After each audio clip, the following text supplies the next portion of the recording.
ಒಂದು breaking news ಲಭ್ಯವಾಗ್ತಾ ಇದೆ, ಬನ್ನಿ ನೋಡೋಣ.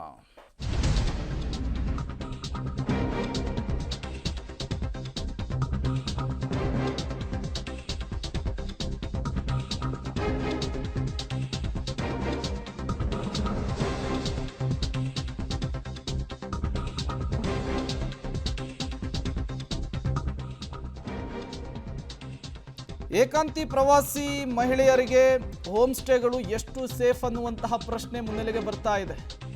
ಮುಖ್ಯವಾಗಿ ಹೋಮ್ ಸ್ಟೇ ಮಾಲೀಕ ಹಾಗೂ ಸಿಬ್ಬಂದಿಯನ್ನು ಅರೆಸ್ಟ್ ಮಾಡಲಾಗಿದೆ. ಕಾರಣ, ಕೊಡಗು ಹೋಮ್ ಸ್ಟೇನಲ್ಲಿ ವಿದೇಶಿ ಮಹಿಳೆಯ ಮೇಲೆ ಲೈಂಗಿಕ ದೌರ್ಜನ್ಯ ಎಸಗಿದಂತಹ ಪ್ರಕರಣ. ಅಮೆರಿಕ ಮೂಲದ ಮಹಿಳೆಯ ಮೇಲೆ ಹೋಮ್ ಸ್ಟೇ ಸಿಬ್ಬಂದಿಯಿಂದ ಅತ್ಯಾಚಾರ. ಕೊಡಗು ಜಿಲ್ಲೆಯಲ್ಲಾಗಿರುವಂತಹ ಘಟನೆ ಇದು.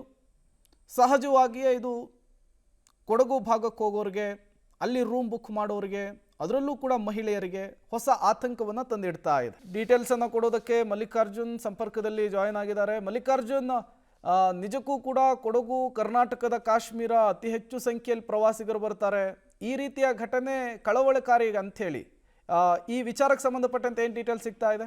ಖಂಡಿತವಾಗ್ಲೂ ಪ್ರೇಮ್, ಕೊಡಗು ಜಿಲ್ಲೆ ಅಂದ್ರೆ ದೇಶ ವಿದೇಶದ ಜನರಿಗೂ ಕೂಡ ಅಚ್ಚುಮೆಚ್ಚಿನ ತಾಣ. ಹೀಗಾಗಿ ವಿದೇಶದಿಂದಲೂ ಕೂಡ ಸಹಸ್ರಾರು ಪ್ರವಾಸಿಗರು ಕೊಡಗು ಜಿಲ್ಲೆಗೆ ಬರ್ತಾರೆ. ಅದರಲ್ಲೂ ಕೂಡ ಪ್ರಕೃತಿ ಮಡಿಲಿನಲ್ಲಿ ಒಂದಷ್ಟು ಕಾಲವನ್ನ ಕಳೆದು ಹೋಗುವಂತ ಕೂಡ ಮಾಡ್ತಾರೆ. ಆದ್ರೆ ಇದೀಗ ಏನು ಅಮೆರಿಕ ಮೂಲದ ಮಹಿಳೆ ಮೇಲೆ ಅಲ್ಲಿನ ಹೋಮ್ ಸ್ಟೇ ಕೆಲಸ ಮಾಡುವಂತಹ ವ್ಯಕ್ತಿಯವರೆಗೂ ಅತ್ಯಾಚಾರವನ್ನ ಮಾಡಿದ್ದಾನೆ ಅಂತ ಹೇಳಲಾಗ್ತಾ ಇದೆ. ಈ ನಿಟ್ಟಿನಲ್ಲಿ ಇದೀಗ ಆಕೆ ಸಾಕಷ್ಟು ದೂರಿಗೂ ಕೂಡ ಕೊಟ್ಟಿರತಕ್ಕದ್ದು, ರಾಯಭಾರಿ ಕಚೇರಿಗೂ ಕೂಡ ಆಕೆ ದೂರು ಕೊಟ್ಟಿದ್ದಾಳೆ. ಈ ಹಿನ್ನೆಲೆಯಲ್ಲಿ ಪೊಲೀಸರು ಪ್ರಕರಣವನ್ನ ಕೂಡ ದಾಖಲು ಮಾಡಿಕೊಂಡು ಹೋಮ್ ಸ್ಟೇ ಮಾಲೀಕರು ಮತ್ತೆ ಅತ್ಯಾಚಾರ ಎಸಗಿದಂತಹ ವೈದೇಶ್ ಕುಮಾರ್ ಏನಿದ್ದಾನೆ ಆತನ ಈಗ ಬಂಧನಕ್ಕೆ ಒಳಪಡಿಸಿರ್ತಕ್ಕಂಥದ್ದು. ಆದ್ರೆ ಮೂಲಗಳ ಮಾಹಿತಿ ಪ್ರಕಾರ ಏನು ವಿದೇಶಿ ಮಹಿಳೆ ಬಂದಿರ್ತಾಳೆ ಅಂತಹ ಸಂದರ್ಭದಲ್ಲಿ ಆಕೆಗೆ ಸಿಹಿ ಪಾನಕವನ್ನ ಕೊಡುವಂತಹ ನೆಪದಲ್ಲಿ ಔಷಧಿ ಬೆರೆಸಿ ಮತ್ತು ಬರುವಂತಹ ಅದು ಕೂಡ ಮಾಡಿರ್ತಕ್ಕಂಥ. ಅದಾದ ನಂತರ ಆಕೆ ನಿದ್ರಾಹೀನ ಸ್ಥಿತಿಗೆ ತಲುಪಿದಂತಹ ಸಂದರ್ಭದಲ್ಲಿ ಆಕೆ ಮೇಲೆ ಅತ್ಯಾಚಾರವನ್ನ ಎಸಗಿದ್ದಾಳೆ ಅಂತ ಆಕೆ ಏನ್ ಸಂತ್ರಸ್ತ ಮಹಿಳೆ ಇದ್ದಾಳೆ ಅದನ್ನ ದೂರನ್ನ ಉಲ್ಲೇಖವನ್ನ ಮಾಡಿದ್ದಾಳೆ.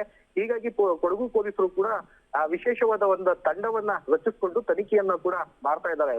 ಓಕೆ, ಥ್ಯಾಂಕ್ ಯು ಮಲ್ಲಿಕಾರ್ಜುನ್ ತಮ್ಮೆಲ್ಲ ಮಾಹಿತಿಗಾಗಿ.